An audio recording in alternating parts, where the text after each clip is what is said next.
Donc, voilà, je reviens sur l'image des hyènes. L'image des hyènes. Donc, dans image, taille de l'image,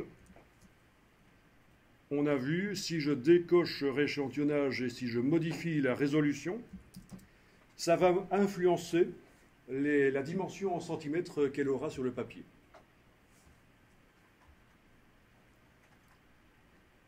Mais la définition d'image ne change pas. C'est pour ça que je peux même mettre 1 pixel par pouce. Rien n'a changé dans l'image, elle est toujours aussi précise. Elle est toujours constituée de 3800 pixels sur 2500. Pourtant, elle est à 1 pixel par pouce. Donc, ce que ça a influencé, ceci, c'est les centimètres. J'ai maintenant une image de 10 mètres sur 6 mètres 50. Mais avec sur l'impression, en admettant que je fasse une impression de cette dimension-là, ce qui n'est possible qu'avec certaines imprimantes tout à fait particulières, sur l'impression, sur un bout de papier de 2,54 cm sur 2,54, c'est-à-dire un pouce carré, j'aurai un seul pixel de l'image. Donc j'aurai pas beaucoup de détails. Cette image ne serait valable que de très loin. Typiquement, c'est le genre d'image qu'on fait quand on imprime des bâches qu'on met sur des façades de bâtiments. Là, les gens ne vont pas commencer à grimper sur le bâtiment et aller mettre leur œil à 30 cm de la bâche. C'est quelque chose qui se regarde de loin. On est à 40 mètres, à 20 mètres du bâtiment et on passe en voiture et voilà. Et ça ne se voit pas qu'il n'y a qu'un seul pixel sur une distance d'un pouce carré, sur une surface d'un pouce carré. Bon, à l'inverse, si j'augmente énormément la résolution, imaginons que je passe à 4000 pixels par pouce. Ok. Au niveau de la qualité de l'image, le nombre de pixels qui crée l'image, rien n'a changé. D'ailleurs, la preuve que rien ne change, c'est que quand je clique sur OK, Photoshop ne calcule rien, en fait. Hein. Ouais, c'est parce qu'on crée l'échantillonnage, ça décoché aussi. Ben oui, c'est parce que, voilà, le nombre de pixels de l'image, j'ai pas de raison de le changer. Pourquoi je le changerais? Voilà. Et j'aurai une image à 4000 pixels par pouce, une image de seulement 2,46 sur 1,64. Bon ben voilà, la résolution c'est ça. Dans la vraie vie, on va très rarement au-delà de 450 pixels par pouce pour la résolution. Ça c'est pour les impressions de haut de gamme, des magazines d'art, des livres qui montrent des objets d'art ou des illustrations, vraiment du haut de gamme. La plupart du temps, les imprimeurs, en effet, vous diront 300 pixels par pouce. C'est l'impression offset habituelle. Et si vous faites de l'impression jet d'encre, 150 pixels par pouce sont suffisants. Parce qu'en jet d'encre, vous n'avez pas le tramage qu'on a en offset et qui enlève quand même de la précision. Et donc 150 pixels par pouce, ce serait suffisant. Donc, mortalité de l'histoire, mon image des hyènes sur une imprimante jet d'encre, je peux la sortir avec de la qualité très valable à 65 cm sur 43. Aucun problème. Et pour le PC, c'est 70, je pense. Et pour un affichage sur écran, 72 pixels par pouce. Mais dans ce cas-là, les centimètres n'ont aucune importance. En fait, ce qui compte, c'est ceci. Et là, je sais déjà qu'il y a très peu d'écrans qui arriveront à afficher l'image entièrement. Elle va déborder sur la plupart des écrans, puisque vous avez très peu d'écrans qui ont une définition supérieure à 3800 sur 2500. Ok. Alors, je pense que votre écran que vous avez là, il doit avoir une définition de 1920 sur 1080, à mon avis. Peut-être un peu plus, je ne sais pas. Donc vous voyez à peu près, ça c'est déjà très, très bien comme définition d'écran 1920 sur 1080. Alors des écrans, oui, ils sont à 72 pixels par pouce, mais il y en a certains qui sont à 96. Et il y a aussi les écrans Retina, qui sont les écrans Retina nouvelle génération, qui ont une densité de pixels encore plus grande. Bon, ok. Est-ce que ça vous paraît un peu plus clair, ces notions définition d'image, le nombre de pixels qui composent l'image, qui doit être suffisant par rapport à ce qu'on veut faire de l'image, suivant que je veux faire du web ou suivant que je veux faire une impression à taille normale magazine ou à taille poster, ben évidemment j'aurai besoin d'images avec plus ou moins de pixels. Et la limitation, ce sera l'ordinateur. Il ne faut surtout pas que ça ralentisse l'ordinateur de devoir travailler sur des images trop précises. Ce serait à partir de combien où ça devient un peu lent? Ah mais ça dépend de chaque ordinateur en fait. Les ordinateurs sont tous différents, ils ont tous des processeurs différents, des cartes graphiques différentes, des tailles de mémoire vive différentes, des disques durs supplémentaires qu'on a connectés ou pas. Donc voilà. Certains ordinateurs, si on travaille dans Photoshop des images de 2000 sur 3000 pixels, ça va commencer déjà à ramer quand on va multiplier un peu les calques. D'autres ordinateurs, on va pouvoir monter très facilement jusqu'à 6000 sur 10 000. Voilà, ça dépend si vous avez une bête de course ou un mulet. Si on a une bête de course, on peut faire 5000, 5000. Ah oui, si vous avez une bête de course, vous pouvez travailler sur des images de 5000 sur 5000 sans problème et multiplier les calques.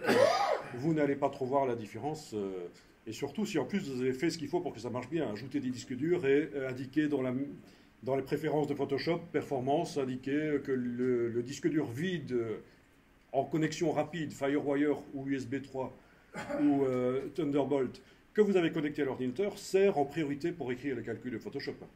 Voilà. C'est encore plus crucial quand on fait la vidéo, d'avoir des machines, des disques durs rapides. Et quand on fait la vidéo, on va même jusqu'à mettre en parallèle les disques durs. C'est-à-dire qu'on les fait fonctionner en parallèle, ce qu'on appelle le RAID, R-A-I-D. Et quand l'ordinateur envoie pour l'écriture, pour écrire des données, quand l'ordinateur envoie les données au disque dur, les données sont séparées en deux paquets, et écrites en même temps sur les deux disques durs. Donc on augmente la rapidité d'écriture et de lecture aussi des données en utilisant des disques durs qu'on fait fonctionner en parallèle. Mais c'est surtout utile quand on fait de la vidéo parce que là on travaille avec des fichiers énormes et on a besoin d'avoir rapidement accès aux informations quand on passe d'un endroit à l'autre de la vidéo. Pour travailler du Photoshop, ça peut se faire, mais il faut déjà être à un bon niveau pour avoir besoin de ça.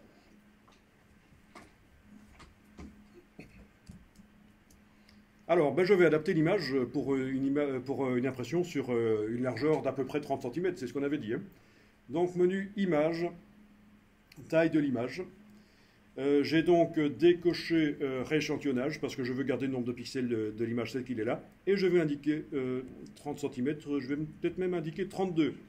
Parce qu'en fait, si on veut une impression qui va jusqu'au bord de la page, il faut que l'image soit un peu plus grande. Bon, 31, ça marcherait aussi. Hein. Par contre, en hauteur, si ma page fait 21 cm, j'ai plus assez là. Donc je vais devoir quand même mettre 22 ici et j'ai 33 en largeur. Donc c'est ce qu'on appelle le système du fond perdu. Il faut savoir qu'en offset, il n'est pas possible d'imprimer des images jusqu'au bord des feuilles. Pourtant, quand vous achetez un magazine, vous voyez plein de photos, plein d'éléments de la mise en page, des aplats couleurs, etc., qui vont jusqu'au bord de la feuille.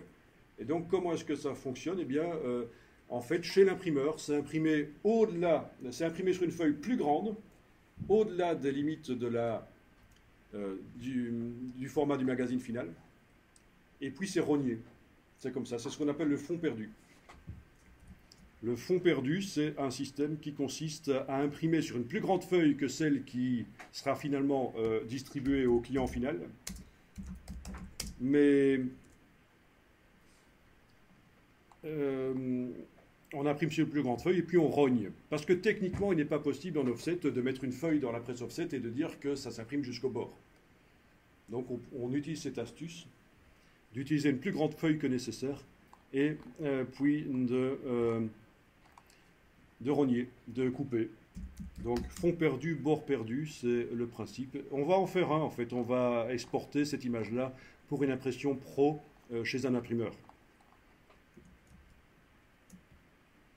Bien, vous avez changé les choses ici alors, donc je suis passé à 33 cm de largeur, hein, 22 de hauteur.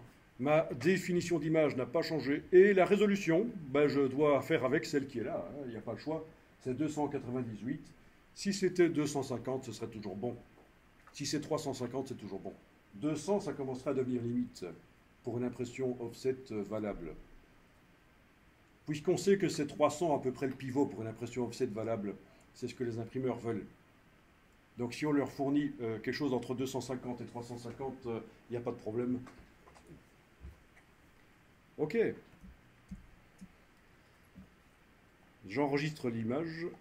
Et donc, ces dimensions en centimètres que je viens d'indiquer sont enregistrées dans le fichier. La prochaine fois que je vais rouvrir le fichier et que j'irai voir dans Image, taille de l'image, je verrai que l'image a 33 cm sur 22 à une résolution de 298. Mais en fait, pour mon travail dans l'image, si je veux continuer à bosser avec les IN ici et à changer les choses, ça ne change rien. On est d'accord, hein? L'image pourrait avoir une résolution de 1 pixel par pouce. Je peux continuer à travailler sur elle sans problème.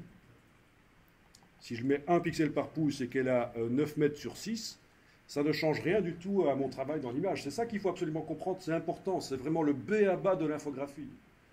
Il y a des gens qui passent du temps à mettre au point des photos, ils y passent des heures pour qu'elles soient superbes et nettes, et quand ils impriment, c'est flou, parce qu'ils ont fait une erreur, parce qu'ils ne comprennent pas ceci.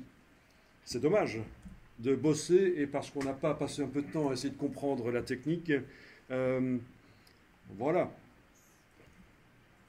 Alors on est à une époque où on sépare la créativité et la technique, on a tendance à faire ça, mais ça n'a pas toujours été le cas dans toutes les époques. On a une époque un peu bizarre où les créatifs n'aiment pas trop la technique, ça les fait descendre de leur piédestal, peut-être, je ne sais pas, mais c'est dommage parce que quand il y a une erreur à l'impression, il y a quelqu'un qui doit payer. S'il y a un truc à réimprimer, vous avez imprimé un truc, ça a pris 3000 € pour l'imprimer, et le client n'est pas content, c'est flou, c'est pas l'imprimeur qui va rembourser. Hein. Il y a quelqu'un qui va devoir payer. Donc il faut penser à ça aussi.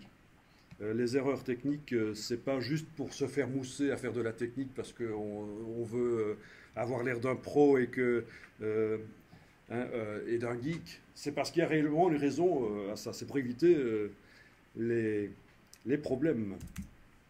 Donc j'avais dit 33 pixels. Ok. Et alors là, on va faire l'export PDF, parce qu'en fait, à un imprimeur, vous ne fournissez pas un fichier PSD, parce qu'il pourrait y avoir des problèmes s'il n'a pas les polices de caractère que vous avez utilisées. Il n'y en a pas ici, mais si j'avais utilisé du texte, d'ailleurs on a vu le texte, hein, s'il n'a pas la police de caractère que j'utilise, eh bien le texte risque de changer. Il y a des risques. On avait vu hein, qu'on peut exporter en PDF, le texte va rester super net, même si c'est fait dans Photoshop.